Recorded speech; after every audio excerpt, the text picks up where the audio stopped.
welcome back to the channel. Now in today's tutorial we're going to look at doing a honey oat soap, but first of all we're going to look at this little mat I've bought here. Now this is a trivet mat from Amazon. It was about £5, but look at that top, it's hexagon. So with the honey in this we're going to go with a hexagon pattern, and I'm going to use this as an inlay, an onlay technique, where I'm going to actually fit this into the mould by cutting it down and then fill that with one colour of batter. Then when it's in the mould I'll do layers on top of that and we'll get this really nice texture on top. So what I'm doing here is just making sure that I can get a couple of pieces out. I've got my green moulds here, which I love, and they give you a nice square bar, but I'm actually going to do this in my tall and skinny mould, which is acrylic. But I just want to make sure that this is going to fit. Now this is one of those trivet holders that you get, as I say, from Amazon, and they are really cheap, so I don't mind cutting it up. And all I'm going to do is use a scalpel here to cut this out to the kind of external size and then trim it down just to fit inside, so I can take off like nibble little bits off of either side. As you can see here, all I'm doing is measuring it against the side of my mould, and then I can cut that down and I can get two pieces out of this. So for a couple of moulds it's a really great and quite easily sourced idea for doing this. Now there are lots of other silicone molds you can get out there, particularly for kind of cake baking and stuff like that, which I have purchased, but they're en route and they haven't arrived yet. But as soon as they're here we'll do a few more like this. But this is a really nice, quick and simple way of doing this. Now I'm doing it this way because you'll often hear people say, well, you can do it with bubble wrap and you can put the bubble wrap on the top. I don't like the bubble wrap thing. It looks round, it doesn't look like hexagons, it doesn't look neat and tidy. This has a lot more kind of going for it, and I wanted to really give this a go and see whether it'll work. And you can see from the images at the beginning there that it really worked quite well. So I'm just going to cut this down, get it into the moulds, and we'll come back for the next step in a second. So this is an oat and honey soap. So I'm not fragrancing it, but I am going to use some oats and some honey. So what I've got here are just some ground oats that I've kind of roughly ground down, but I really want to get these into a nice thin consistency, into some distilled water here. I'm going to give them a good blitz in the blender, and then what I'm going to do is strain it. So all I've got here is about I think it's about 30 grams of oats, and I'm going to mix it in with a roughly kind of 30 to 60 grams of water. I'm going to get a really good blitz in the blender here, and then I'm going to get it strained through into a little bowl here, so I can put that into my oils, and that can go in with some honey. So I've added my additional water into my oils here with the honey, and I'm just going to give that a really good blitz before I put in my lye water. But it's really important to note here that I've had to do some maths, because what I want is a little portion of my yellow to go into my mat that's going to sit in the bottom of my mould, and then I need to divide the rest of that batter up into 5 equal portions so that I can have nice layers of black and yellow, because we're going with a kind of bumblebee theme. So what I'm going to do here is just take my full weight of everything that's going on, and then I can divide the oils out between my little kind of 50 gram bit that I need for the initial part, and then the 5 others that I need. Now I've weighed the jug there, but on the handle you can see there are some numbers written. Now that 58.5 is the weight of the jug. So when I weigh that, I know exactly how much the jug weighs, and I can take that off of the main bulk of the weight, and I know exactly how much is in there. So I'm going to take 50 grams off of that full weight and divide the rest up by 5, which will give me the portions I need for each of the sections of this soap. So into this little jug here I'm putting enough for 2 layers, which are going to be my yellow layers. The main jug is going to contain my black layers, plus the little 50 grams that I've pulled off for my top yellow section. Now I'm going to do each of these layers individually with the lye, which is why I'm separating them now and not when I've put the lye water into them, because each of these is going to get their own separate lye calculation. And again, all I've done with that is I've taken the lye solution in its entirety, and I've divided that down exactly as I've done with the oils. But by doing it this way, and by colouring each of the oils before I then go to put the lye in, means that every time I put that oil together, it's going to be the same colour. I'm going to get the same consistent colour throughout the batch of layers that I'm going to do in this one. So it's the best way of doing layers that you want to have exactly the same colour in, is to colour the oils without the lye in it, and then add each of the layers, give it its own lye essentially, which means you can control everything a lot easier and a lot simpler. So each of these layers is going to get their own little bit of lye. So the best way I found of doing this is to pop your lye onto a scales like I have just here. Bring in the quantity of oil that you want to put the lye into, and then you're going to kind of pipette out the amount of lye you need for that section. So I think this needs about 10 grams. So as you can see here, what I'm doing is pipetting out and allowing the number on the scales to go down, which is going to give me a negative number because I'm taking it out. But what it means is I can get the exact amount from there to go into the soap with no spillage, with no kind of over pouring, anything like that. I can get the exact amount out that I need from that lye without making any mistakes, and it's just a far neater way of doing it. So you can see there I'm going for, I think, about a 10.8, I think it was, or 10.7, something like that. And I'm just going to make sure I've got the right amount of lye to go into that little bit of soap, and then I'm going to speed the next section up because it's literally just using a mini mixer, which is also called a Greek frappe mixer, to mix this portion of soap up so I get a kind of medium to a thick trace, because I need this to be able to kind of go into those moulds quite well but still hold themselves so it doesn't flow all over the table. So once I've got that sorted there, I'm then going to bring in my little mini mixer here, my Greek frappe mixer. It's a wired one, so it's really quite nice to work with. And we're just going to mini mix this until we come to a relatively firm trace.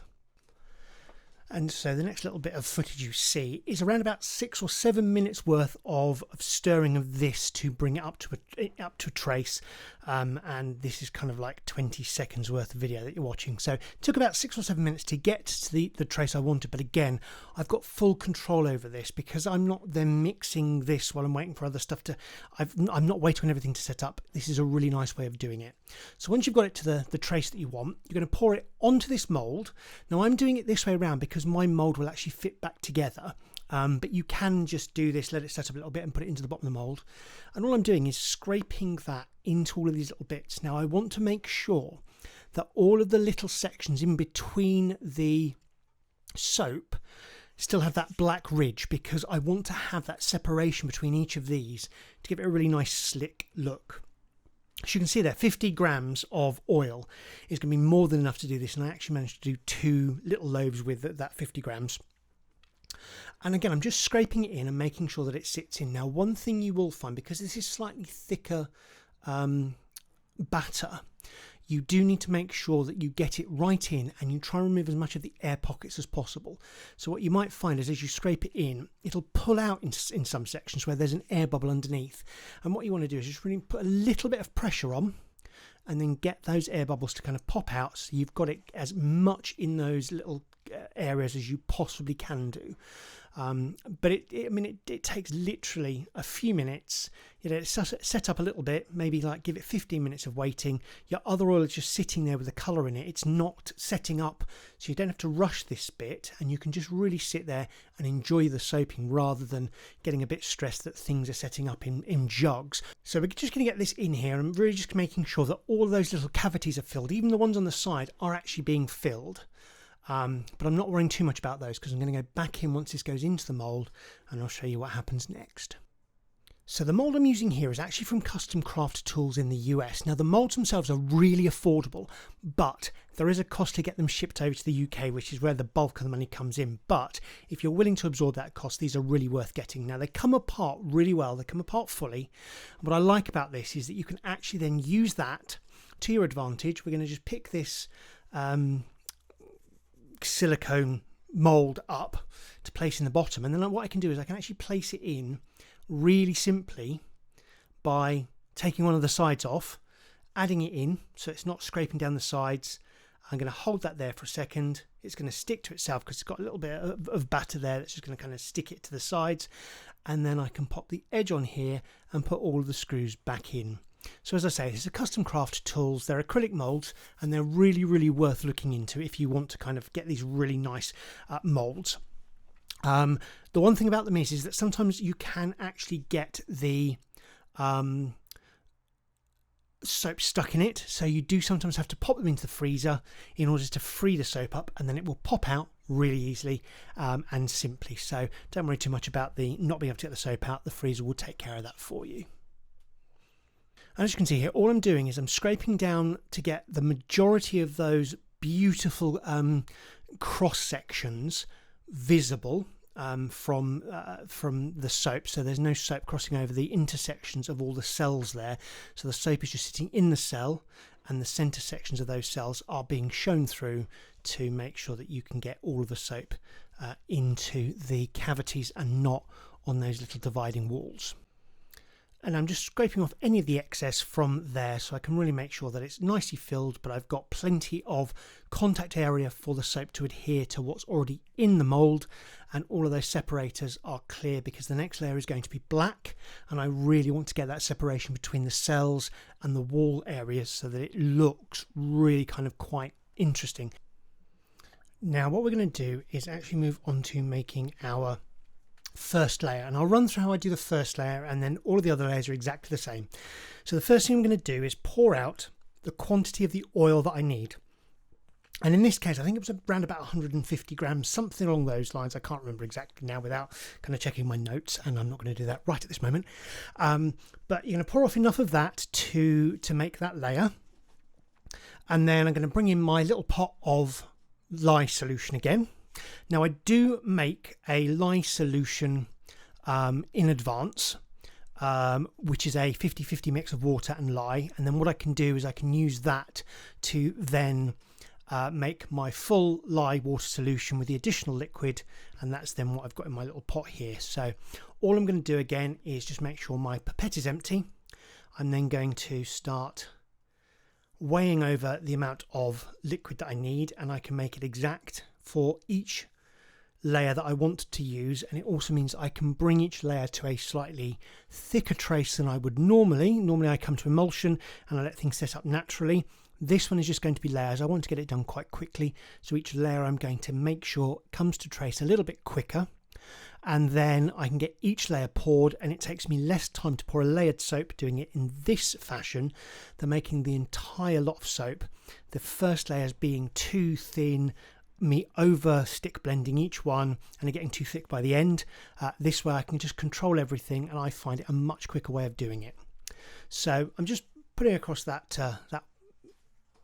lye water, and I'm just getting that last little bit in there, squeeze everything out, go in there, and then we come back in with our frappe mixer and we give this another good mix, and I'll get this sped up for you now so you can we can get to the pouring part. So we're going to pour our first layer in here. So you can see it's a little bit thicker than I would normally have my batter at, but this is going to set up quite nicely, and it just means I'm going to get some really nice layers going on. I do like to pour in one place, which means I'm not introducing too many bubbles into each layer. I'm going to give this a little shake now just to get everything into the corners, and then what I'll do is just kind of scrape down the edges and then scrape out my little pot here and get every single last drop of that into it, and then get everything basically flattened down by using my spatula and a little bit of shaking. Scrape the edges down and do exactly the same for each of the layers that I'm going to do for this soap. So what I'll do now is I'll just speed everything up so you can see it in a fast time to a little bit of music, and we'll come back when it's ready to get this soap out the mould.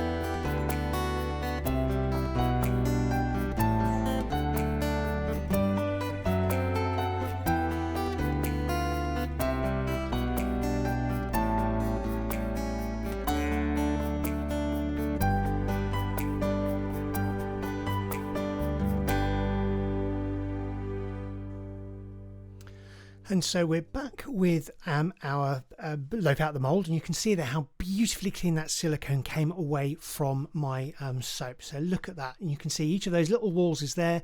Brilliant structure. It looks so much better than I think bubble wrap ever would look. So let's give this a slice and see what we've got going on in the inside. And look at that, you've got some beautiful stripes going on. They're very even, nicely layered, nice and flat, because we've got the right consistency in the batter, and we've just got this beautiful soap going on. Let's get one more slice out of here and just make sure that that lovely consistency is going right the way through the soap. So one more little chop here, and we'll have a look at that final bar there. Fantastic, look at that. So if you've enjoyed this video, please give it a like. And if you haven't already, please subscribe to my channel. It really helps me grow and allows me to make more videos and tutorials for all of you. When you subscribe, don't forget to click the bell icon if you'd like to get notified when a new video is uploaded. And thanks a lot, Soapsters. I'll see you again next time.